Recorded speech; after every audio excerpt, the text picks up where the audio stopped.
Okay, well, welcome everybody. We're excited to get started today.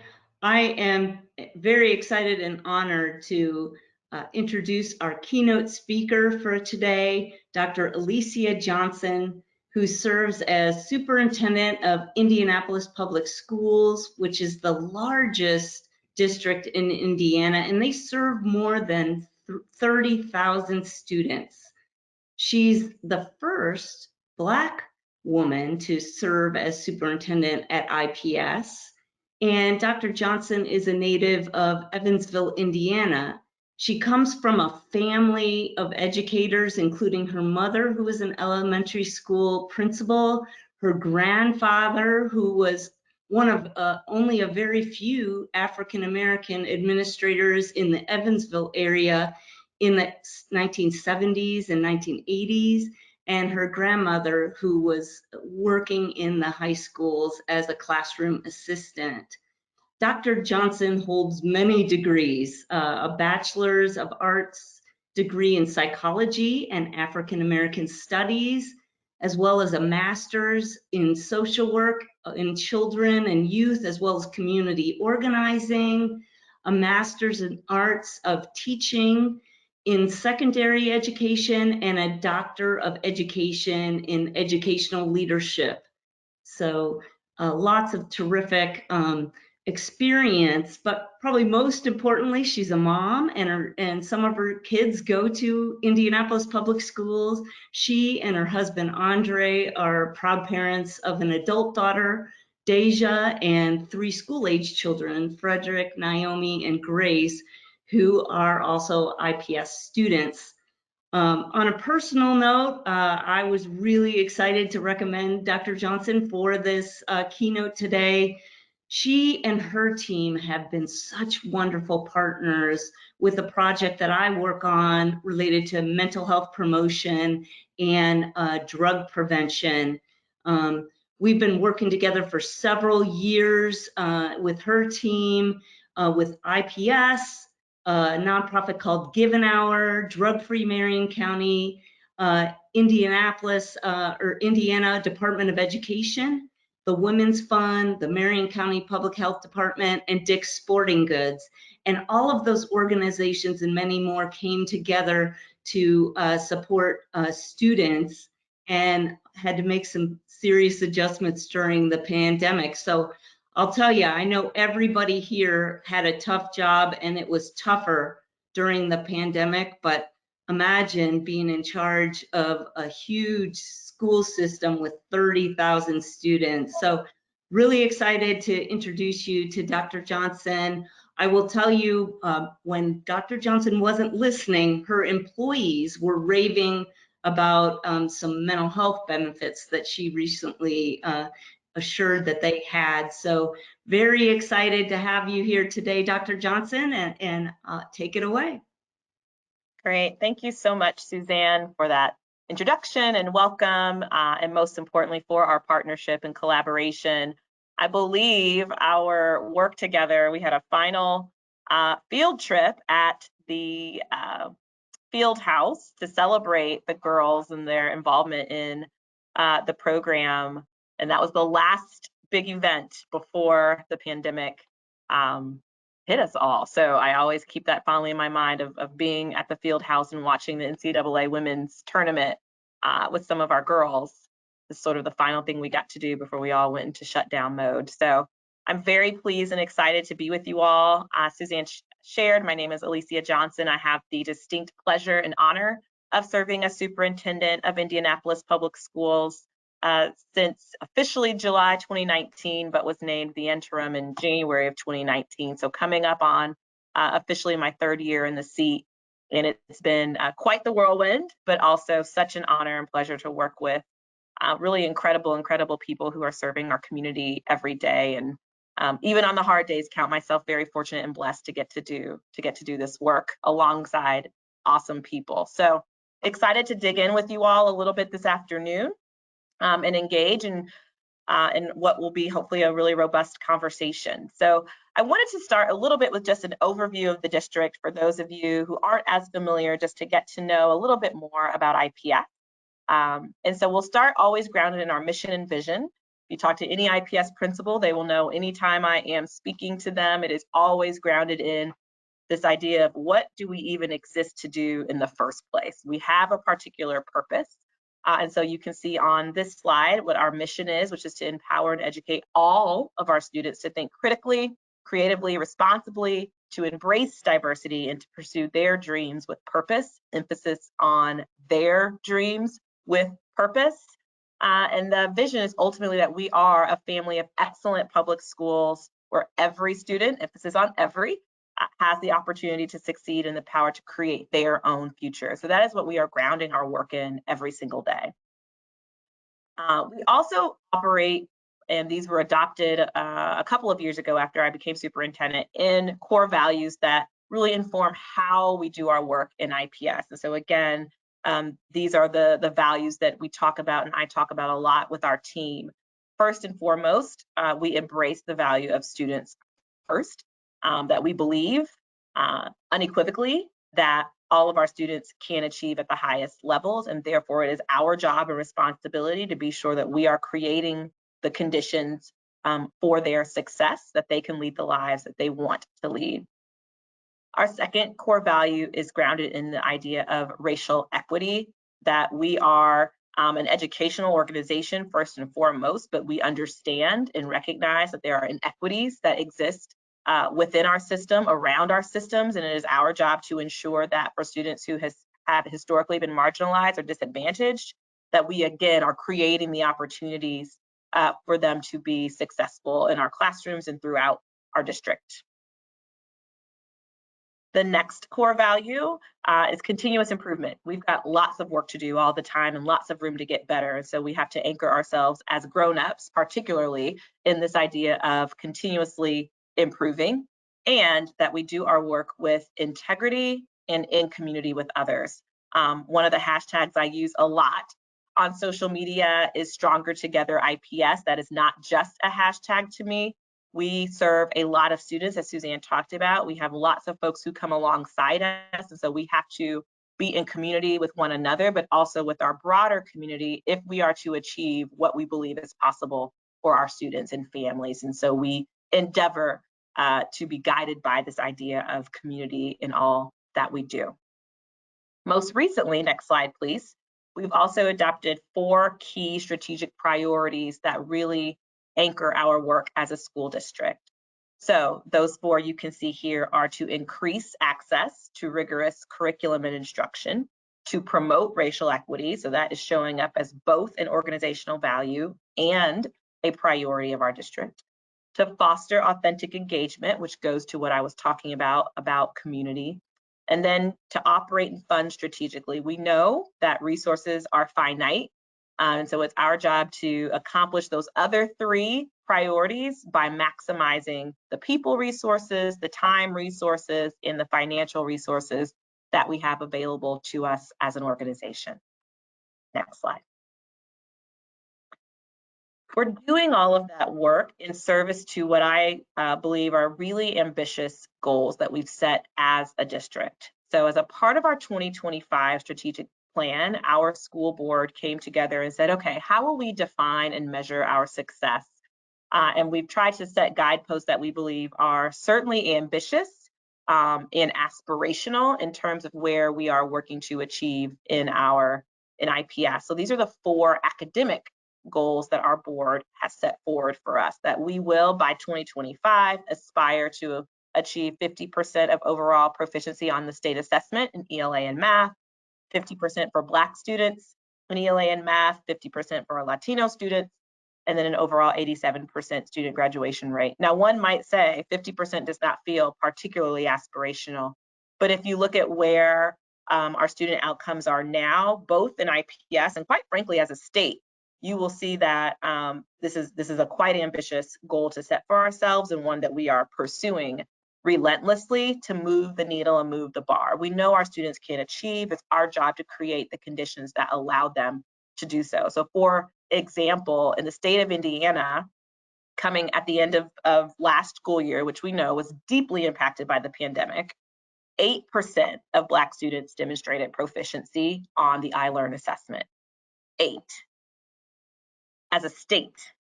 So we know there is tremendous work to do, and we are laser focused on accelerating the progress for the students in Indianapolis Public Schools by staying anchored in those priorities that we've set and operating with the core values that we have identified as well. Next slide, please.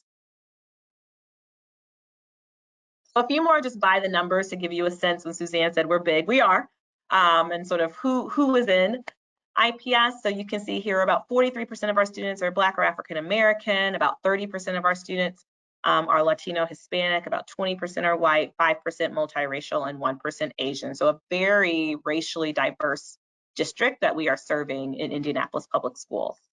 Next slide.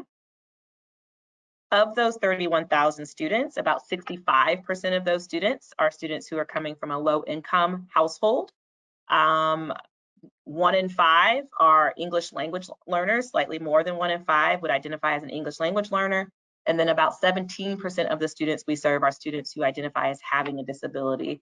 So you can think about the racial diversity of our district, the socioeconomic diversity of our district, and then the learning ability and learning diversity that we have in our district as well, which means there are lots of services and supports that we must provide to ensure all of our students are being served well.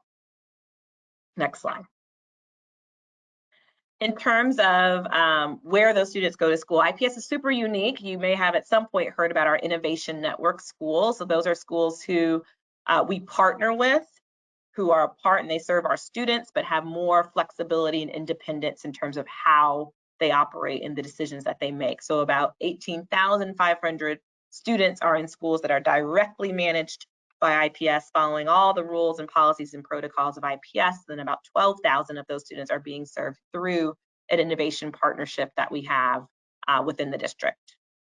And then to drill down a little bit further on that, this slide just names for you how many different unique schools and programs we have. So I have the pleasure of supporting 88 different unique schools and programs across the district, serving pre-kindergarten, technically all the way up to about age 22, if you include our special education students who are serviced through one of our programs called Project Site, where they finish their education, then we support them as they go out into the workforce or into the world. So a diversity of programming offerings because of the diversity of students we are serving in IPS. And so who's doing this work might be the question. We are also one of the largest employers in Marion County as well. We employ a little more than 3,700 employees, almost 2,000 teachers. If we think about who sits in those seats, about 26% of our teachers identify as a person of color, about 66% of our support staff identify as a person of color, and then about 44% of our leaders identify as a person of color. It's important for us to ensure that we are monitoring and thinking about those people who are represented in our schools. Because we serve such a racially diverse district, we want to make sure our students have the experience of what I call mirrors and windows. The mirror being I can see reflected back to me someone who looks like me. Windows meaning I have the opportunity to look out at the world beyond my neighborhood or beyond my school to understand what is available to me in my life. And so we want to ensure from a human resources standpoint, our students have the experience of both the mirror and the window. It's also part of our racial equity focus and effort as well. So that was a little bit on by the numbers, so you can get a sense of just our district and sort of what we have to wrap our arms around every day. I was asked to talk a little bit about our COVID response and some of the work that we did to be agile and flexible and responsive as we navigated the pandemic. And it was interesting to do this look back because I had not done that in a little bit of time, and to see just how much we had to shift and change to respond to the world we were in at the time, and that we're still continuing to navigate the impact of, as I know all of you are as well. Next slide, please. So this is sort of how I describe it. It's a picture that I think is quite clear. It has been a roller coaster since March of 2020. We thought this year would be a little bit of a calmer ride, but quite frankly, it has not been. And so since March of 2020, we have been, like school districts across the country, running schools and educating students on this roller coaster ride of navigating a pandemic that none of us could anticipate certainly was going to come, or could anticipate how it was going to move and shift and change over the last 2 years. So it has been quite the ride, that is for certain. So if I take us back to that time of figuring out how in the world are we going to respond, March 2020, I stood with other Marion County superintendents and the mayor and said, we're going to close schools. And in my mind, it was like, it's probably a couple of weeks until spring break, and then we'll be back. And so you can imagine when that time came and went and there was no foreseeable conclusion to the space that we were in, it was our job to figure out how are we going to navigate the academic experience of our students. And so we focused in on 3 key areas. We focused in on the non-negotiables around safety, non-negotiables around academics, and our non-negotiables around finances and operations. And those were important for us to clearly name because they could be the North Star upon which we would make decisions about how we operated. So safety, first and foremost, had to be really important with clear protocol in place. As a school district and system, particularly as we got into the 2021 school year, it was thinking about how could we prioritize in-person learning when possible. So balancing the safety protocols with the belief that being in person for learning was going to be most beneficial for our students, and thinking about the very real financial costs to supporting those 2 other areas, and thinking about immediate needs as well as the long-term sustainability of our district. So we're really proud of the work that we were able to do, and I think because we were able to clearly articulate these non-negotiables, both to our school board, but certainly to the larger IPS community, it made our decision-making, communication, and rationale processes easier for our community to understand because we kept them grounded in these 3 key areas. It also made it easier as we were making decisions, week to week or day to day, to say, okay, these are the things that we have anchored ourselves in, and therefore, here's what we are not going to do. Next slide. Again, I'll just share some numbers because I think it helps to put into perspective what we were navigating as we started the school year in 2021. Over 360,000 masks were on hand that first day of school. We had a mask mandate in place then. Nearly 3,000 gallons of hand sanitizer. You all would not have believed our warehouse and what it looked like during that time. We also made a very intentional decision for our staff, particularly in the 2021 school year when people were getting sick, that we would cover that time that staff had to be out for quarantine or for leave and isolation, and that ended up being about a little over 3,000 days that we were still able to ensure people were paid, even though they had to be at home taking care of themselves or taking care of their family. So again, I'm proud of the way in which we prioritized student learning, but also prioritized our staff and making sure their needs were met as well. In terms of academic strategy during the 2021 year, we actually ended up making 4 transitions in terms of how students were learning, from in-person learning to hybrid learning to full virtual learning, and then back to a hybrid and an in-person.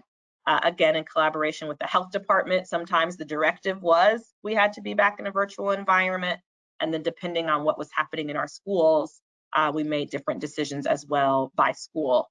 So ultimately, though, we ended up with 4 different transitions. We also were able to proudly stand up 4 learning hubs. So at the very beginning of the pandemic, what we said was our most vulnerable students, our students with disabilities, our students who are homeless, we need to ensure that they have a place where they can come if their families so choose and be serviced in person. So again, really proud that we were able to, even when other students, the majority of our students were at home, offer that in-person experience for our most vulnerable students, prioritizing their needs. And despite all of that, we still were able to maintain 85% of our teachers staying with us in the district from the 2021 year into this year, despite, the absolute most disruptive year I think that any educator had ever experienced. And so we're proud because we believe the supports we put in place, the clarity of communication and protocols, help to support teachers feeling like, okay, I can continue to stick with this even though it is incredibly challenging. Next slide.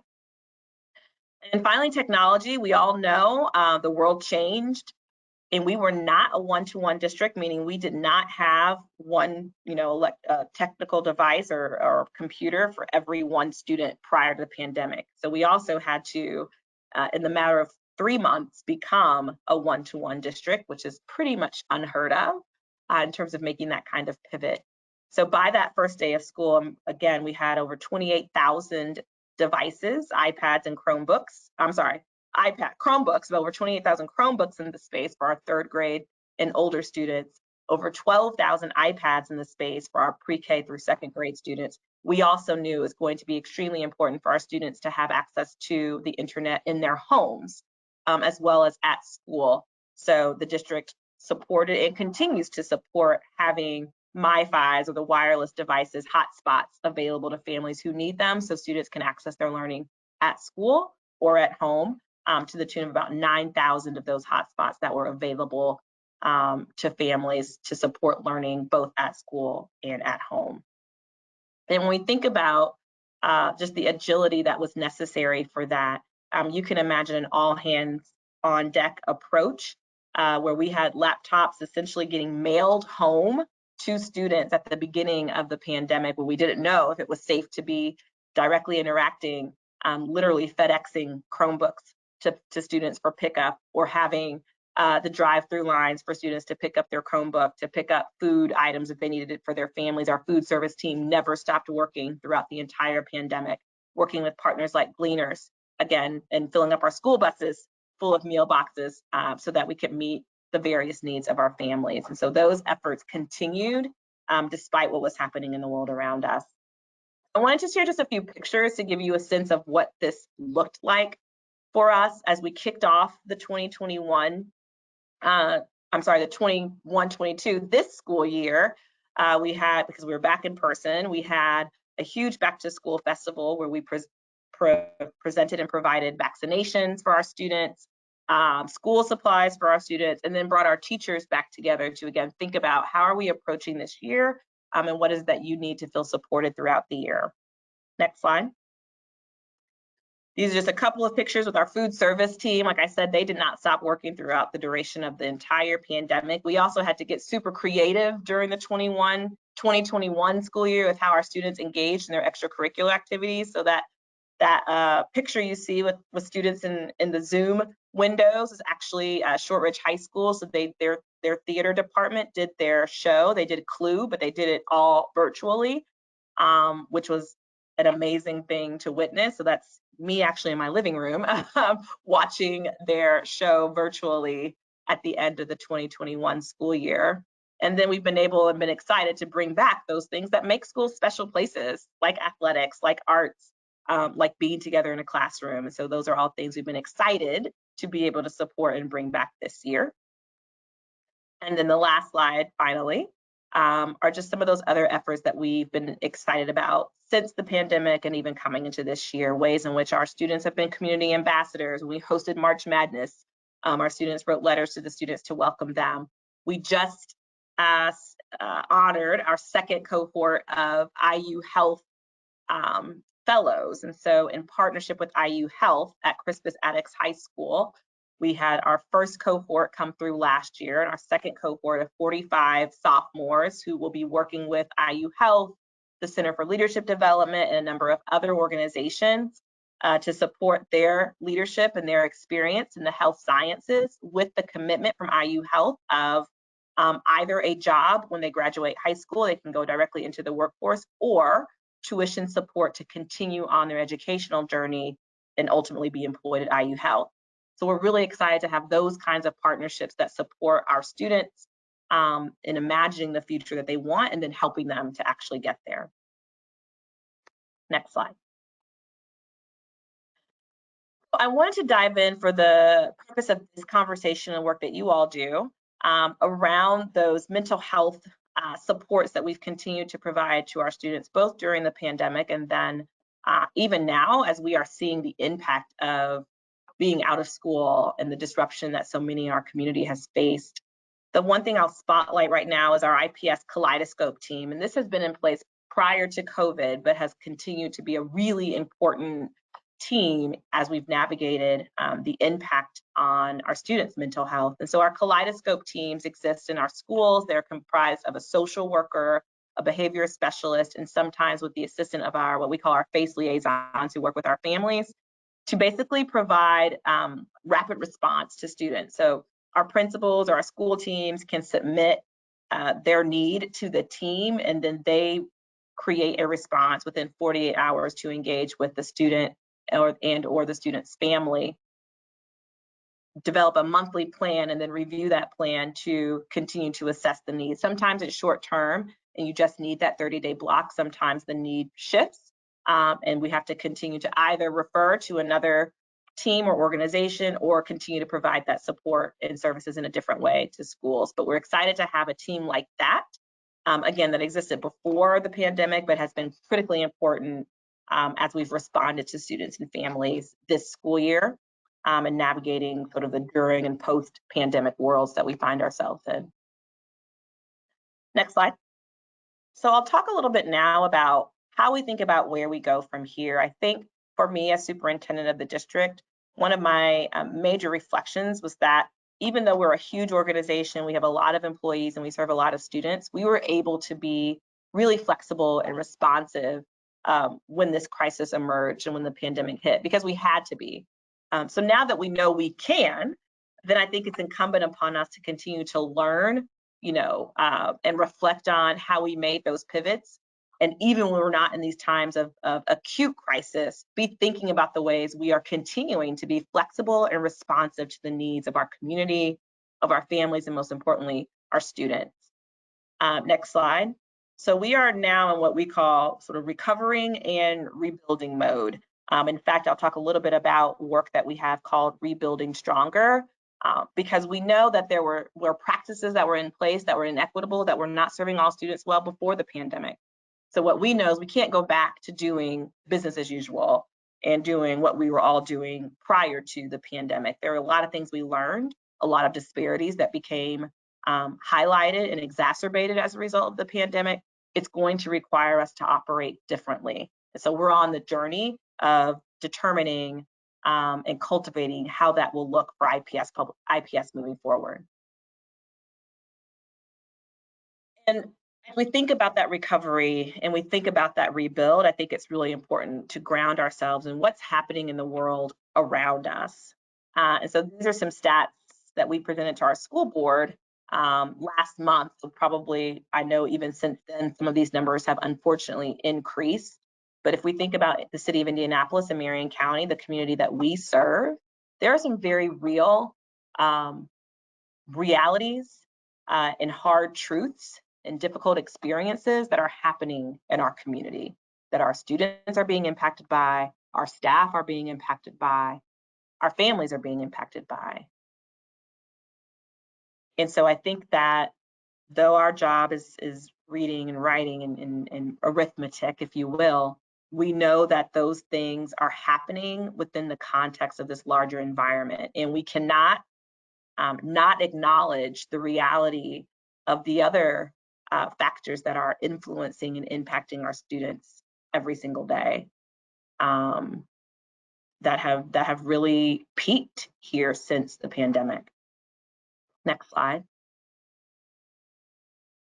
These are probably stats that you all have seen and know and could recite very easily around how many of our students are dealing with chronic physical or mental conditions that impact their ability to be successful in the classroom, how few of our students receive the mental health services oftentimes that they need. And when they do, the majority of them are receiving that support in schools.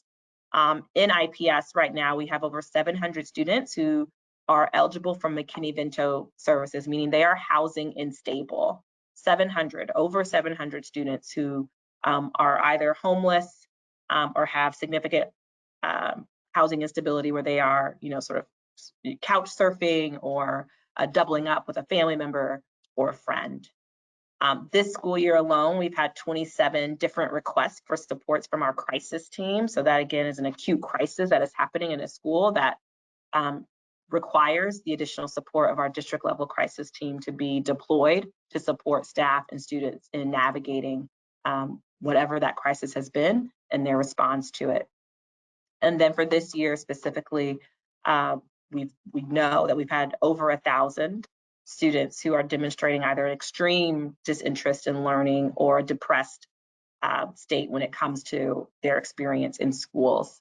So we know we have some very real challenges that we face that impede us creating the learning conditions needed to cultivate all of that success I talked about a few slides back. And so that work, and I'm an MSW, but that is work that is certainly head work, but also heart work, the work that we have to ensure that our students are in environments where they feel loved, they feel valued, they feel seen, they feel heard. All of those things are true so that then they can learn. And that is what our team is thinking about, talking about all of the time. Next slide.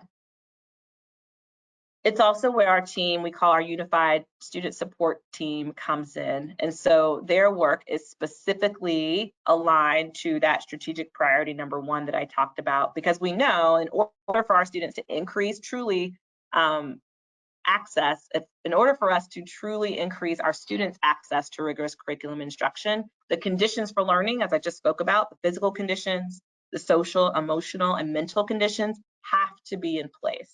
So we can't just be thinking about and talking about only rigorous curriculum instruction. We have to ask ourselves now, what are the services and supports that need to come around that so our students can actually access that learning at a high level? And that's what our USS team is tasked to do. That team, next slide please, is composed of a few different areas. Our health services team is extremely important. Obviously, coming through COVID, that's a team we actually expanded. And so it's a body of work that expanded as a result of COVID, but that we've continued to cultivate as a part of our student support. We have a mix of school-based health centers on our school campuses or a health professional who is present at each school. We've also built a number of systems around those professionals to create ease of access and use for families specifically. So we have a couple of schools with telehealth services and pilots that we've tried. We have a digital platform called School Care that again allows for ease of communication digitally between family and health professional, as well as a health services hub that our health staff can go to access the different forms and documents that they need. So all of this, again, to maximize the efficiency of providing service to our families and the efficiencies for our staff to be connected to one another and have what they need to be successful. But to the earlier slide, we know that particularly for a number of students we serve, school is the place where medical health needs, mental health needs, all of those things are being addressed at school where it's available to them. And so making sure we're cultivating those systems is really important. Next slide. This slide has a lot on it, so you can take a second to sort of read down the list of things and systems that we have in place. But I'll sort of give you the 30,000-foot view. So in addition to the health services support, we've also been really focused on what we call equitable support. So if we think about, it's not a one-size-fits-all. If we think about the diversity of students we're serving, our English language learners, our students with disabilities, our students who are coming from low-income households, those students often require additional supports. It's just the nature of the work. And so we also have our equitable supports team, which includes all of our work around social emotional learning, our work around creating healthy school culture and climate, our social services, as well as how we think about discipline and our disciplinary practices as a district.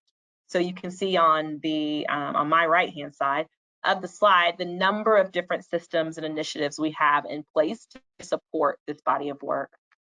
Particularly, I'd highlight the work we've done around implicit bias. So we have a 6-part series that our principals have experienced talking about implicit bias, which is really important when it comes to conversations about disciplinary practices. We've identified a social emotional learning champion at each of our schools. And so they are tasked with making sure that the work around social emotional learning is living and breathing and growing in each of our schools. And this year we used some of our ESSER federal funding supports to implement Suite 360, which again is another digital platform to support social emotional learning, and mental health needs of our students that we've gotten quite a bit of positive feedback on from our older grades. So lots of things happening in this area, but would sort of highlight those as particular efforts. We've been really intentional, again, as a COVID learning, to think about what we pilot in order to then have some learning and then potentially scale to the broader system. So a number of those pilots have taken place over the past couple of years to continue to learn and grow. Next slide. We also think about our mental health supports in a tiered manner. So there are some supports, what this slide sort of lays out is there are some supports and staff who support all of our students because it helps to support the mental health of all of our kids, and they all need that support and access to that experience. And then you can see as the slide goes on, there are supports that become more targeted to meet particular students who have more specific needs. This is helpful from both a resource allocation perspective, where are we allocating people, time, and money to particular efforts, as well as ensuring that we're matching the appropriate service to the appropriate student and everyone's sort of clear on where their lanes are. So it's been really helpful to articulate the different staff we have available and then who they are generally serving in their work, so that all of our staff, all of our team can understand how to ensure there are appropriate matches happening and the appropriate resources are making it to our students. Next slide. What I think is really important or really and powerful for our Unified Student Supports team who is supporting our health services work, our equitable supports work, is the theory of change that they are operating under. And I think this is an incredibly powerful statement that they have crafted to guide the work that they do even within the district, which is if we build liberative systems that inform, instruct, and ensure, then IPS will be best positioned to meet the academic, socio-emotional, physical, and developmental needs of every student, resulting in all of our students having the opportunity to succeed and the power to create their own future, which goes back ultimately to the vision of our district in the first place. So I appreciate the work that this team has done to think about what is it that we are specifically doing that helps to support the realization ultimately of the vision for all students to be successful, which requires us to think about and provide the differentiated supports to meet the mental, social, emotional, and physical needs of our students, along with the access to a strong academic learning experience as well. Next slide. I also wanted to take a couple of minutes just to highlight work we're doing with our staff. So we've had a couple of pilots to support our teachers, particularly as it relates to secondary trauma. We started a pilot prior to COVID, and we've kept that going and expanded it to a couple of additional schools to support our students specifically. We also heard from our staff the impact of the pandemic on them personally, particularly in a school environment where they were supporting students and families who were also being deeply impacted. It's an extremely scary time. And I would say you all might have experienced this, but certainly for us in IPS, we thought we'd come back to this school year and that it would feel better and feel easier because we at least were here every day and able to be in person. And that was true for the most part. But it was more challenging than I think any of us anticipated. And so we've been working and talking with our staff about what are things that we can put in place to help support them in their own mental health. And so one of those initiatives that we just launched about a month ago is a partnership with Talkspace. So we've been able to connect our teachers, their partners, their children who are 13 and older, who can participate free of charge in Talkspace, which will match our teachers with a therapist, and they can access a certain number of sessions during the month, as well as psychiatric care if needed. But essentially just trying to, in addition to, whatever other teacher wellness efforts we have in place, and we do those things for our teachers, but then what's the next sort of level and tier of support our teachers can have available to them to support them as they are also navigating what's been an incredibly challenging time, both personally and professionally. Next slide.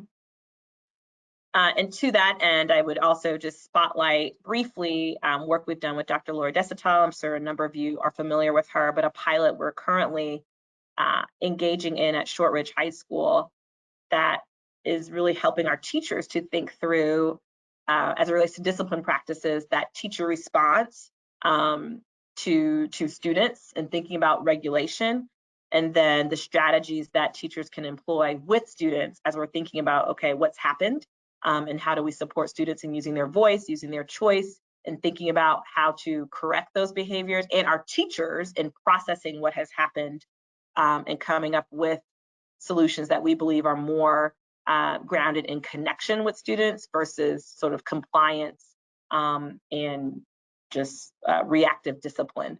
So excited to see where that takes us. The feedback so far has been really positive from our teachers at Shortridge, and excited to continue to grow and explore that particular programming and implementation as well. Next slide. Oh, will you go one more, please? I think I got a slide out of order. So what we've heard feedback-wise from that programming is that we've seen more interventions that have come, both from the programming we're doing at Shortridge, as well as just overall the feedback we hear about the services that we are providing to our students as a result of the work of our Unified Student Supports teams, is that we are having interventions that are more tailored to what our students need. Because we've tiered supports and we've been more clear on which supports are needed for which students and situations. Some of our digital platforms have allowed for increased and improved communication between home and school, which is incredibly important, as you all well know, and that we've been able to lessen the barriers that exist between school and then access to mental health agencies. So we do partner across all of our schools with the mental health agency to have someone on staff at every school within the district. So again, thinking about ways we can continue to eliminate barriers by having things like a shared Google form that school staff can access, our external mental health partners can access for ease of information transfer, and those kinds of sort of just tactical things that, again, decrease the barriers that sometimes have existed. And if you go back one more. And so I'll sort of close with talking about how we are, as I said before, rebuilding stronger. This is a specific effort that we are taking on as a district. That's not just about our mental health supports, but is about how do we take the learning from the pandemic? How do we think about what wasn't working before anyway under quote unquote normal circumstances, but that was exacerbated and truly put into the spotlight during the time of the pandemic?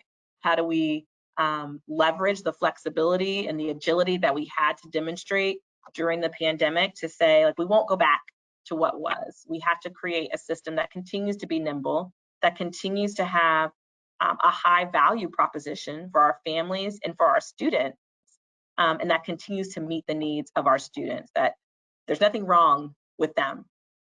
They are beautiful, smart, resilient, all of the things. And how do we ensure our system cultivates the conditions they need to be successful, to lead the lives that they want to lead in the future? Specifically in IPS, oftentimes there's a stereotype that people bring up in their minds when they think about an IPS student. And as the superintendent of this district, it is my goal and my charge to ensure that people think about our students as whole students who are worthy of love, worthy of belonging, worthy of having every opportunity provided to them to be successful, and worthy of the services and supports that it will take to ensure that that happens. And so that's the journey that we are on as a district. It's a pleasure to get to do this work with an incredible team. And I know a number of you are partners to us in the district. And so without seeing your names and faces, I also want to end with expressing my gratitude for you all being on this journey with us to ensure we are creating and cultivating whole, healthy children, families, and communities. Thank you so much.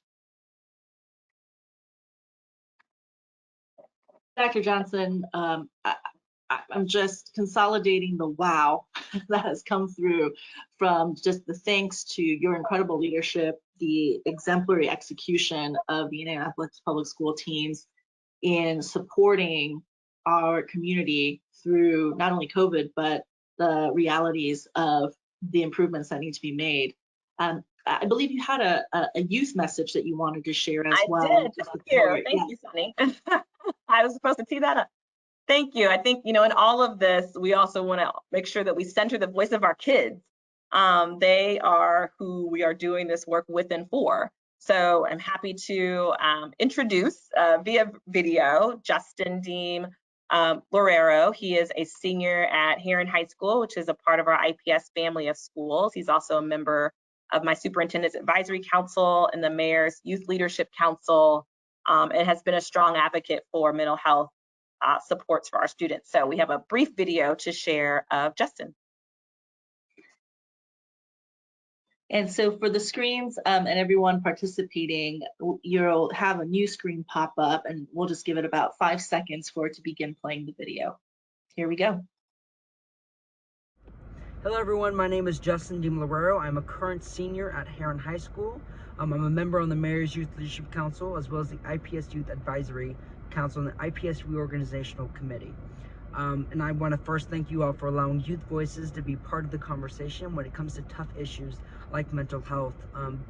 When I joined the IPS Youth Advisory Council, one of the issues I pushed for right away was increasing awareness around mental health and helping fix the problem around mental health, both for teachers and for students. When I say fixing the problem, it starts with on-site therapists. It starts with more counselors in schools. It starts with parent and teacher resources. It starts with breaking the stigma around mental health. It's about educating students and making more people aware what mental health looks like and what anyone at any other school, what anyone at every school can do to help break that stigma around mental health. And going forward, IPS has a lot to do. IPS, has learned and has adapted due to the change of the pandemic. I mean, from online learning to in-person learning was a shift that I think IPS handled really, really well. I think a lot of teachers and parents, I mean, they work together. It's really about making sure students know that, that people are there for them, both, friends, teachers, parents, and IPS has done a really good job of building their students, and so I thank IPS for handling in-person or from online to in-person learning really well, and I thank you again for allowing youth voices to be part of the conversation when it comes towards issues like mental health. And we welcome Dr. Johnson back to just some commentary on Justin sharing. Justin wanted everyone to know that he really wanted to be here today, but he has finals. So we are thankful that he was able to take time out of his busy schedule to share with us not only his perspective as a student, but also his participation in the change. And so, Dr. Johnson, back to you for any additional insights on the inclusion of youth voices as weighted input as you were developing with your team this comprehensive plan. Yeah, I will say, and Justin hit on it a bit, and I promise I did not tell him anything to say. So that was a wonderful commercial, and I need to make sure I keep that. He, along with the other members of my Student Advisory Council, quite frankly, before the pandemic, but then certainly after the pandemic, this idea of mental health supports for students, particularly from our high school students, has been a primary area of concern for them. So coming out of the 1920 year, so I heard from so many of our students on the council around what it meant to be at home and not be connected with their peers and anymore. When activities changed, field trips and sporting events and theater practice and all of those things had to pivot or just not happen at all. The substantial loss our students felt in that regard. And they've continued to talk about mental health supports, and his point around destigmatizing has been something I've also heard over and over again. That is, it needs to continue to be on the forefront of our minds as adults, to normalize the fact that we have to take care of our mental health the same way that we take care of our physical health. Like we must do those things. And there are certain practices that strategies we can put in place to do so. And that's totally okay. And we have to be paying attention to those things. And a lot of that shows up in the relationships that adults build with students as well. So again, how do we think about building connection with our students? What does that look like for adults? How do we ensure we are regulated so that if we are dealing with a child who is unregulated, we can stay in our regulated place as an adult to support that child through the struggle that they are having. And so that has continued to be a primary theme that I've heard from our students, again, before the pandemic, and certainly has heightened as a result of it. Thank you, Dr. Johnson. We've got a good number of questions. I wanted to give a little bit of background prior to asking the questions, as today's track is really focused on organizational adaptability. Your presentation has been just an exemplary model of how IPS as an organization, but then also looking at systemic change long-term, utilizing the catalyst of COVID, but also taking the energies and the resources and the teaming and really the infrastructure that has been built to target additional areas of systemic change. The question is driven towards the strategic communications component of this. Could you share with us how that strategy first was defined, and then how you chose to communicate that internally, then externally, and then further out? Yeah, that's a great question. I would say starting, gosh, maybe that second week of March, third week of March, maybe after spring break, once we knew we weren't coming back, we weren't likely coming back in March of 2020, we started a weekly superintendent's video. So every single week on Fridays, I was doing a weekly video message about what was happening. Sometimes it was more tactical. Here's where you go to find out how to get a laptop, and here's where we're gonna have food service sites. Sometimes it was sort of more adaptive of just naming, like, this is a really hard time. There's a lot of uncertainties, a lot of, things that are unknown. Here's what we're thinking about. Here's what I'm thinking about. Here's what you can expect to come.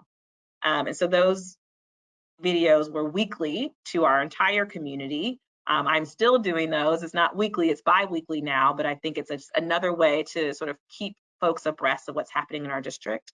Internally, we had a weekly meeting with our principals. We're still doing that now. It's bi-weekly, but we hadn't done that level and frequency of communication with our principals to be very clear on here are the protocols, here's the rationale for the protocols, here's what we've heard from the Marion County Health Department, just trying to ensure information sharing was happening frequently and clearly about what decisions we are making, why, and how.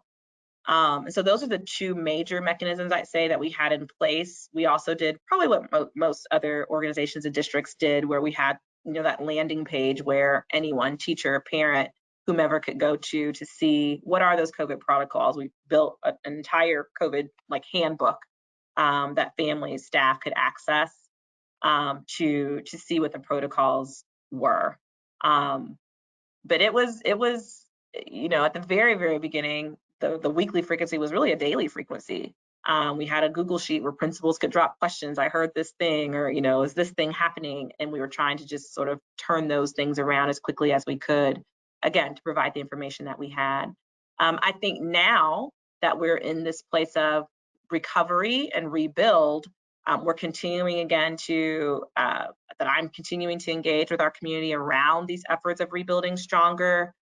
Specifically that particular initiative, we've launched our school board went on a listening tour in the fall. We actually have an advisory committee, so that's what Justin referenced. He's a part of that as well.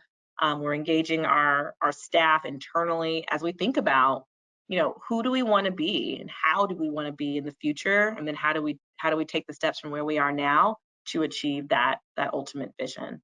And so working hard to engage folks and bring folks along with us and share the information that we have available to us about where we're both doing well and where we have lots of opportunities to get better. Dr. Johnson, that's incredible. And looking at the intimacy of having to communicate to 88 schools ongoing, but maximizing the universality of a recording that can be both played back multiple times so that the listener can really grasp the message, but then also sharing those resources continuously on a weekly and bi-weekly basis. That's just incredible. So our hats off to you on being able to just utilize that as a tactical point of execution to continue strategic communication. Our next question also leaves a little bit of background as well. We're very focused on the focus of health equity and being further working towards inclusion and the adoption of cultural agility in not only our own learnings as individuals accountable for the work that we do. A comment really focused on first that the slide that you presented, that the outcome is equality. 50% of all students will get towards the state minimum standards and pass that test, but that where you're starting from is really one of equity, where our Black students, our Latinx students, and our white students are not currently testing at the same level, so that the process, support, and acceleration of getting there requires different processes. Could you comment on the identifying of that gap, and then ultimately how you are co-producing those solutions to ensure that the processes in supporting each quote-unquote demographic of student is helping them to arrive at this outcome of equality? Yeah. Ooh, that's a meaty question. It's a good one. So I think one, there's power in naming the disparity. There is power in knowing and disaggregating data. So that's something that our district has really embraced. Is it's very easy sometimes to hide behind top line numbers because they can look good. But then if you go a little bit down under the surface, and we talk to our principals about this all the time, sure, your discipline, for example, you might have 10 suspensions across your school, which is, great, in a student body of a couple of hundred. But if all 10 of those suspensions are Black boys, then there's some investigation that should be happening. So it's important that we take those top line numbers. And so our top line number is 50% overall across the entire district. But then we need to take that down a level to what does that mean for our subgroups? The reality is, mathematically in IPS, because we are serving a majority student population that is both Black and Latino, we're not going to get to the overall proficiency unless we are moving the needle with those particular racial groups of students as well. And it is also true that with those particular students, they are in IPS, and I would argue 98% of school districts in America, most represented in negative outcomes and least represented in positive outcomes. We know that. And so to me, when we talk about racial equity as a district, and we talk about our ability to respond to what we see, we are simply saying we want to be a district where outcomes cannot be predicted based on race, where you can't tell me before the kids even sit down and take a test which kids are going to show up at the bottom and which kids are going to show up at the top. Because to the point I made before, there's nothing inherently wrong with our children. I have Black children. When I birthed them, there was nothing inherently wrong with them. And yet, if you would look at the data of the system I lead, along with most other systems in our state and country, it would say they are not likely going to show up as sort of successful. Or if they did, they would be an outlier and not the norm. So that's a problem in our systems. What that means for us in the district is that we are having, we're naming that and having explicit conversations about that. We are presenting data to our teachers, to our principals, to our district teams that is disaggregated so that we can see what the trends are by racial group, by if a student has an IEP or not, if a student is an English language learner or not. So we can find where those patterns are. Then we are talking about bias. We are talking about our adult mindsets that may be cultivating intentionally or unintentionally the outcomes that we are seeing play out. And we are talking about what that means for the kind of learning our students should have access to in the classroom. So you may say, for example, as a teacher, our kids just aren't quite ready for X material yet, grade level material yet.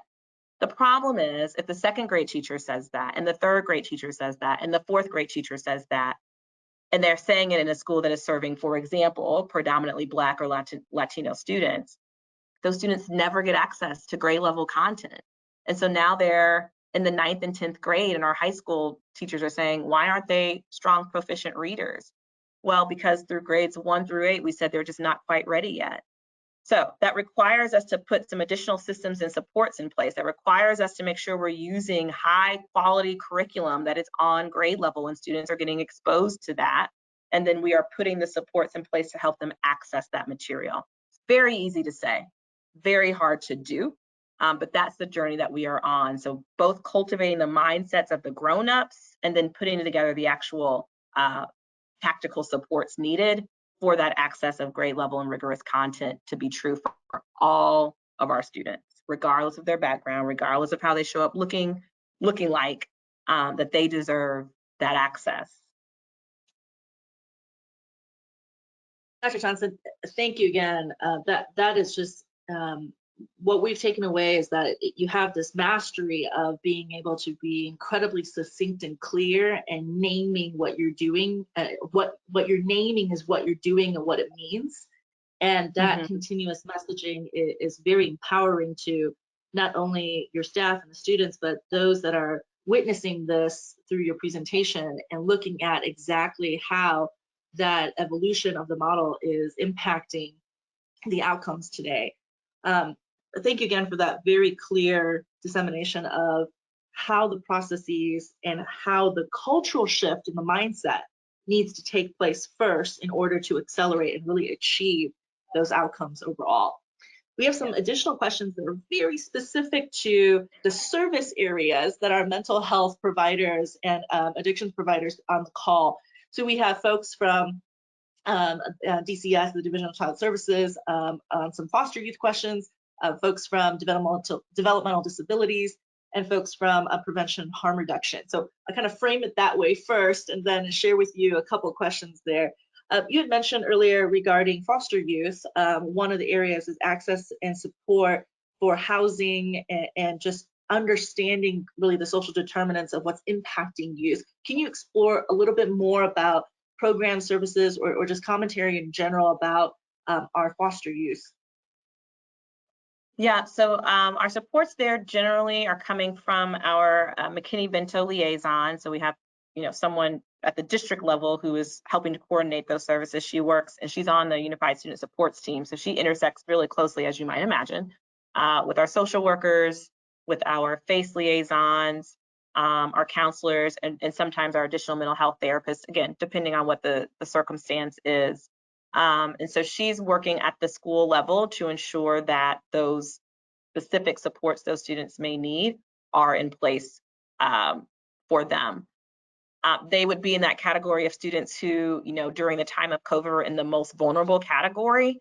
So had access to the learning hubs during COVID and sort of the ones who we need to make sure we're paying closer attention to ensure that we don't lose our connection to them as they are also having to navigate a different system.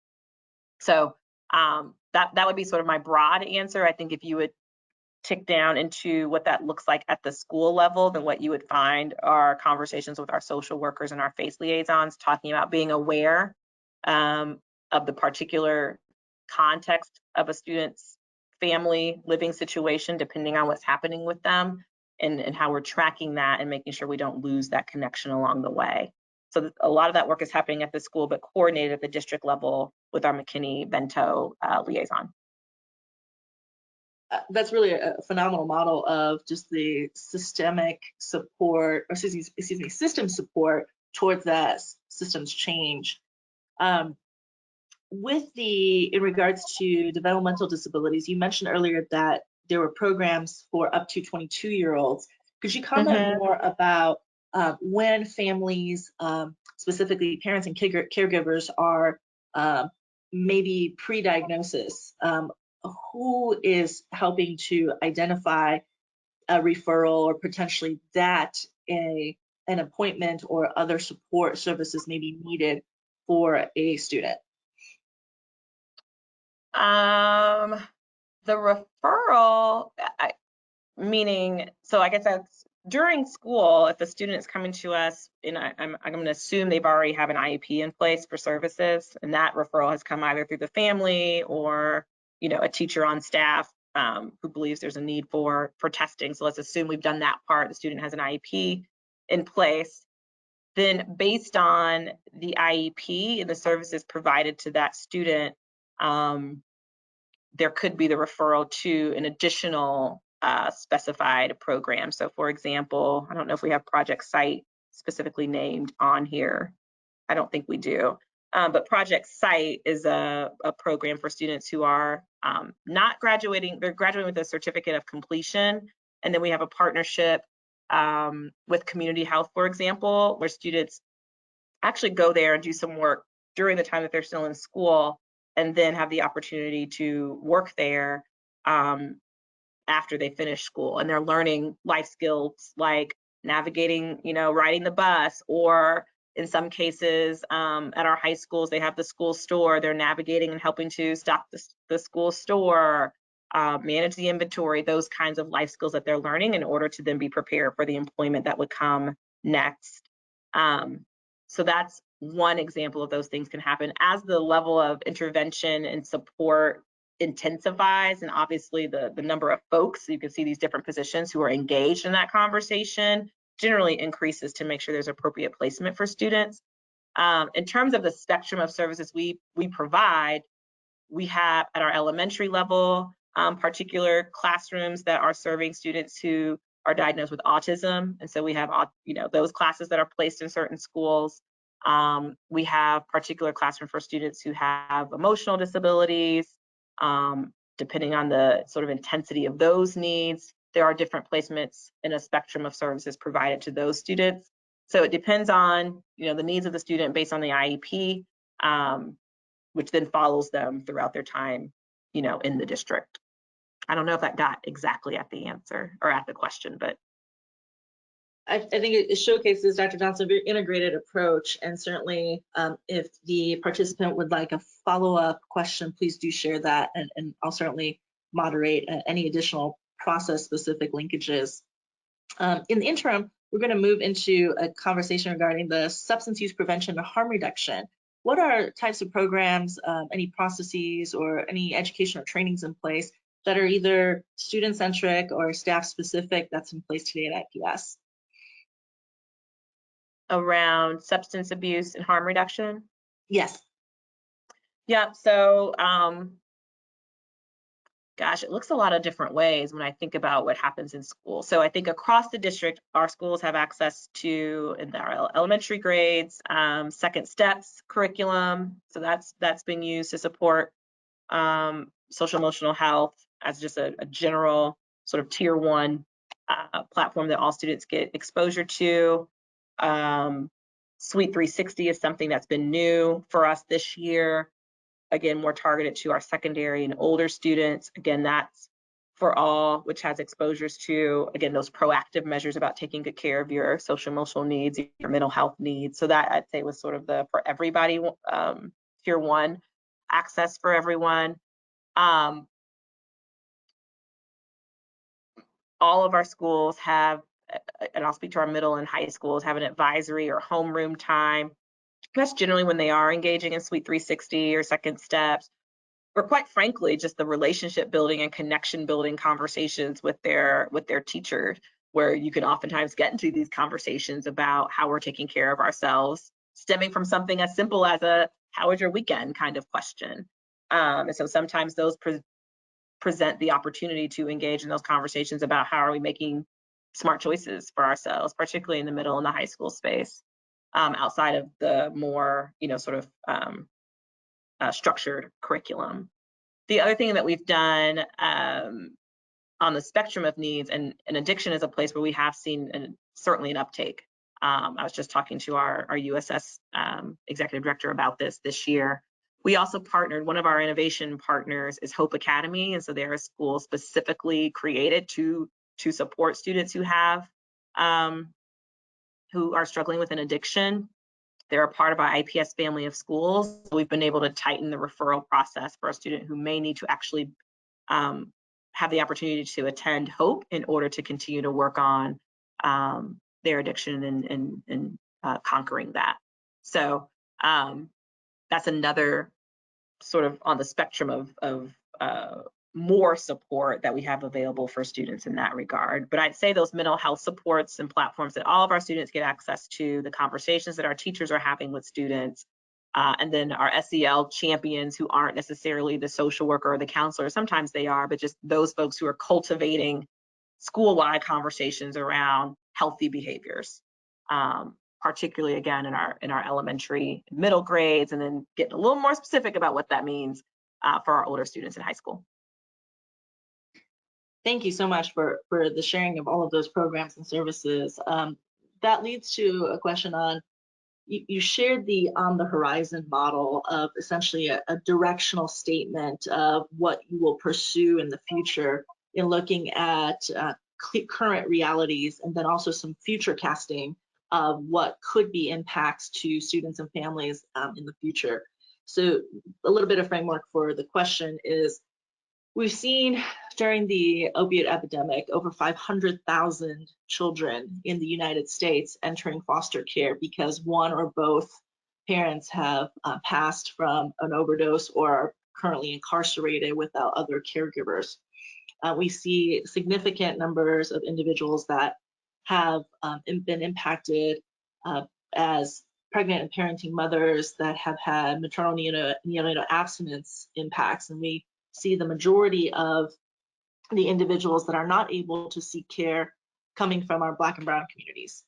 When we look at the future cast of the support needed for our very young infants and babies in the next 2 to 3 years, aging into on my way pre-K, into kindergarten, into the IPS infrastructure, what are some comments of things that you're looking towards or looking as far as programs and services in supporting what at this point is a wholly understood, unresearched, unknown group as far as the developmental concerns that will be present in their early childhood development ages? Wow, it's like, yeah, super powerful observation. Like I wish I had the like, here's the answer. And like all of these things that you all are navigating and I'm navigating every day, there is not a simple one. I think there are a couple of things when we think about mindset, education, and awareness. I think both the stigma, but also sort of the misperception, particularly as it relates to the opioid crisis in the Black and brown communities. I 1000% agree with the sort of understatedness of that epidemic in our communities. That's not the face you see, right? When you think about that crisis most often. And so that means needs go unmet. So I think there's work to do around education within those communities specifically, some of the destigmatizing work within those communities specifically that has to continue to happen. And I think we have to be really careful about that, particularly if we think back to sort of the crack cocaine epidemic and how that epidemic was criminalized for Black communities, brown communities. But the opioid crisis, I think there's a racial play here that because it hasn't been sort of criminalized in the same way. It's more around how do we treat and support people who are having this struggle. So I think there's a conversation we have to have about how race plays into the narrative, the education, the awareness, and the treatment that we have to name. If we don't name it, then we can't address it. I also think that there's a lot of advocacy that school districts like mine have to continue to do with building the education of our policymakers and understanding services and supports that are needed. One of the questions I get relatively regularly is sort of this, well, tell us how much it costs to educate, a student. Like you're getting a lot of money. Like what are you doing with it? Like tell us how much it costs, and I think it's sort of like, well, how much does it cost to not, right? Like we're gonna pay at some point. Either we put the resources that are needed in place on the front end to this questioner's comment to ensure that those supports are in place or can be put in place, we're going to have to put them in on the back end, and generally in not a positive way. So like which way do we want it? And that's a hard case oftentimes to make to policymakers. So I think it's incumbent on school districts to come alongside all of you to say, how do we collectively make this case? And how do we be clear about what's at risk if we don't? And what's the investment that is needed to give students the support that they need? So those are those two things. I think the final thing I'll say on that, we offer pre-K, but not in all of our schools. We have about 800 students who are in pre-K. I do think that as a state and as a community, we need to put far more emphasis on early learning for our students. And if we could put those supports in where all students had access to that high quality early learning experience, again, some of those mental health supports could come in and developmental supports could come in earlier. So we have, for our students who get diagnosed with a developmental disability, et cetera, we do have a special education pre-K that starts at age 3 within the district. But again, you know, there's a more robust process for students to get access to that. Probably many of us would argue that should be available to, you know, everyone. But the resources and the funding to do that just are not present right now. So I think that's something maybe more near term that we could accomplish. Longer term, I think we continue on education, awareness, and advocacy to policymakers. Dr. Johnson, thank you for that vision casting. It's so streamlined and so aligned as well within our FSSA and DMHA leadership in their sharing of overall mission, vision, and also guiding principles. We are all in this together to ensure that we can increase the capacity, but not just doing the work, but how we do the work in the mental health system for our communities. You shared some incredible programs that are today integrated through specifically your staff having the credentials and licensure to essentially build a mental health and substance use network within your system. Mm-hmm. When we look at extending it outside of the system, partnering with our providers that are on the call today, what are some of the key things that you would like to see further collaboration on, further co-production on? Yeah, I think it's continuing to build that within and outside connectivity. So how do we, you know, oftentimes our families are having to navigate lots of different systems, and oftentimes it's disparate. So I've got to go, you know, to FSSA on this thing, but then I got to go talk to U school on this thing. It might be the same thing, but because the agencies, the organizations don't talk to each other, now the onus is on me, you know, as a mother or someone who already is feeling strained to figure out how to navigate all of these systems. So, you know, I often have a wondering of how do we create and build more coherence across systems, knowing that there are all kinds of, you know, tripwires that make that easier said than done. There was one example our Unified Student Supports leaders shared with me, just simply around the referral form that we were able to get our external mental health partners to all use the same referral form. And it feels like, well, duh, like so simple. But before that didn't exist. And so then you had all of these, you know, extra hoops people had to jump through. Now there's one form, and whether it's, you know, this organization supporting at a school or this one, the information is shared and it's common and everyone can use and access that form to then get the service provision moving. So it's those kinds of things that I think could help build that coherence across our systems. But I think sort of taking it up a notch, it's like, how do we think about what is happening in schools and build that connectivity to what might be happening outside of the school and vice versa? And like, what's the capacity that would be needed to do that, both from like a technology sort of platform information sharing and also just the people connectivity that we would need to build for that to happen. I think the other thing I will say, as I've talked with my team, particularly as it relates to schools, is, you know, we're doing a lot, a lot, because the need is great, and we want to, and kids are coming to school. Like, this is the physical place where we've got them. So how do we ensure that there's access to services? And that is just a lot to carry. So I think to the extent that external partners can approach school partnerships with sort of, how do we integrate ourselves into what works best for you, knowing all of the things you have on your plate, instead of a here's what we can do and it has to be done this way, sort of take it or leave it approach, I think could help. So again, back to that like shared Google form for referrals. I'm sure everyone didn't get exactly what they wanted, and would have designed it perhaps a slightly different way, but it's serving the process and creating efficiencies. And so how do agencies approach schools and districts, understanding the myriad of services that they're providing, and figuring out how do we sort of maximize our value to you, versus the other way around. That's very biased coming from a school person. So I know there's probably arguments, you know, that could run counter to that. But from our perspective, that's something I often also hear. Dr. Johnson, thank you so much. We talked about this morning creating a design team and looking at that weighted input and identifying those gaps. And I love how very, very tactical you made it, which is the school's weighted input is we just need the first step to get to a referral to get care.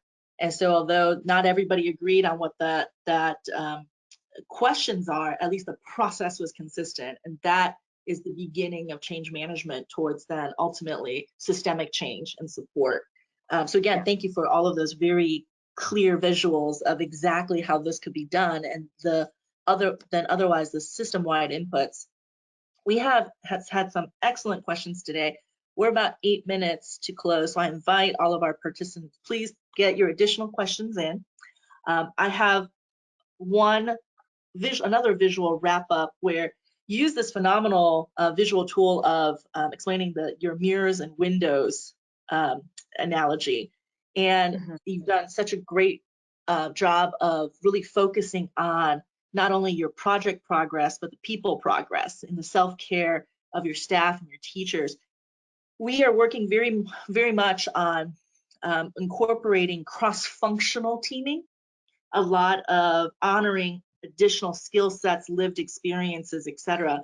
From a teacher, staff, and administration perspective, what are other windows that you would look to in the near future that you would want to see your staff, your teachers, and the overall really workforce of IPS move towards?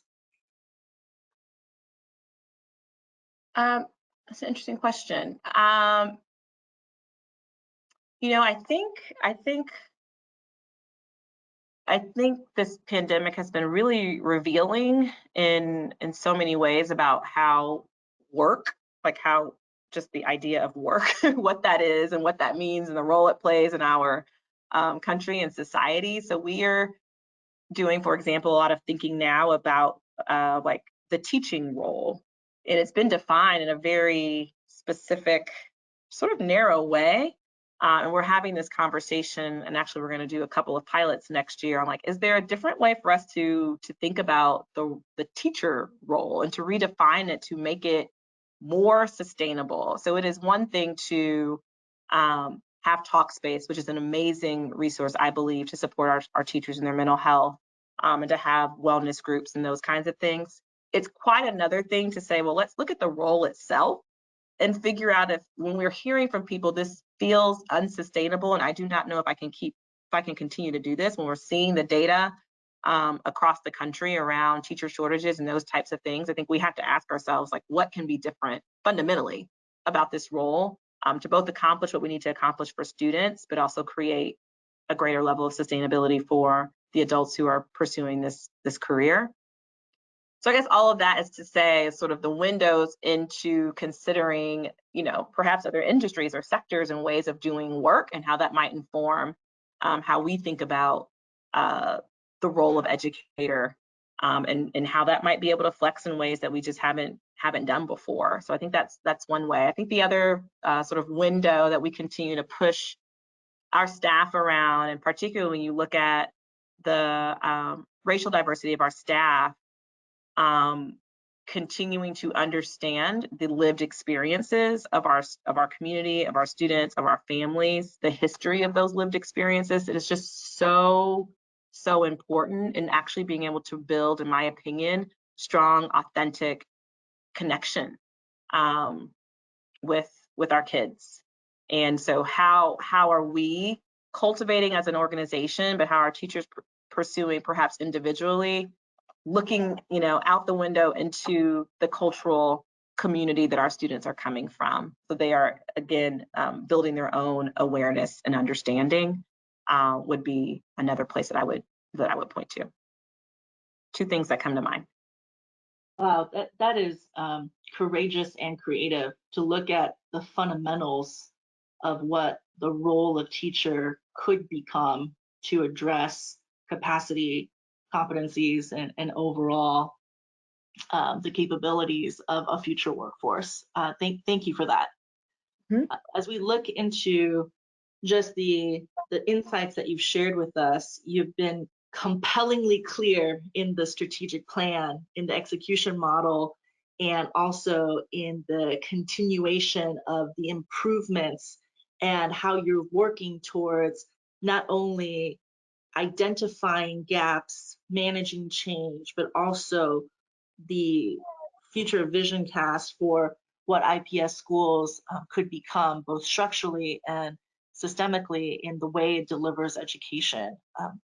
Any final parting insights for us as mental health and addictions providers, as co-collaborators and co-producers in your future vision and in teaming with you to make that a reality?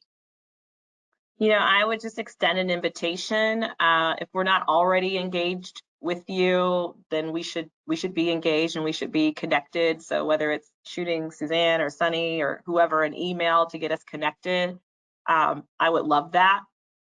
It will take all of us. I inherently believe that it is possible. My background is social work, so I come to this work, I think, from that lens a lot, and it's just cultivating the mindset that everyone is worthy. Like, everyone is worthy, and if we can work and operate from that mindset, all of us as a community, and that there is enough for everyone, because I actually do believe that too. It's hard to operate that way sometimes because it doesn't feel like that all the time.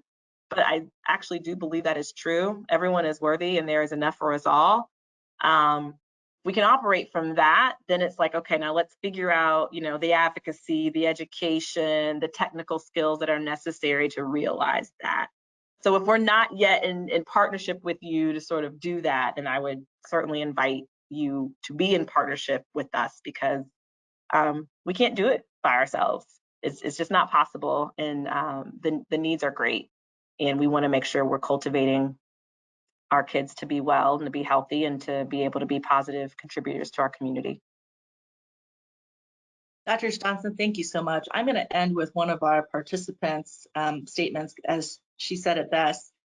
You've got a lot of supporters and admirers on our call today. She says, thank you for all of this valuable information, innovative ideas, and in short, happy belated birthday. Oh, so Dr. Okay. Johnson, thank you so much. Amazing presentation, amazing work, and just incredible frameworks, approaches, but most importantly, the heart of what your leadership and your team are doing is truly transformational. So thank you so much for being with us today. Thank you all. And I should shout out Courtney Flukas. She leads this work. She is a force. And so I should shout her out for her leadership as well. And appreciate all of you and all that you do. We cannot pour for empty vessels. I try to tell my team that, so I'm gonna tell all of you that as well. So make sure you're also taking care of yourself so we can help take care of others. Thank you so much, Dr. Johnson. We end this session now with the incredible Superintendent Johnson of Indianapolis Public Schools, and we'll be now transitioning over to the next 30 minutes of our networking cafe. and we'll post Dr. Johnson's slides as well on the networking cafe. We'll be joined together with Anna Schoon and Beth Holloman at 2 p.m. Eastern regarding the structure of belonging in therapeutic groups, and we'll see everyone then. Take care, and we'll close the session.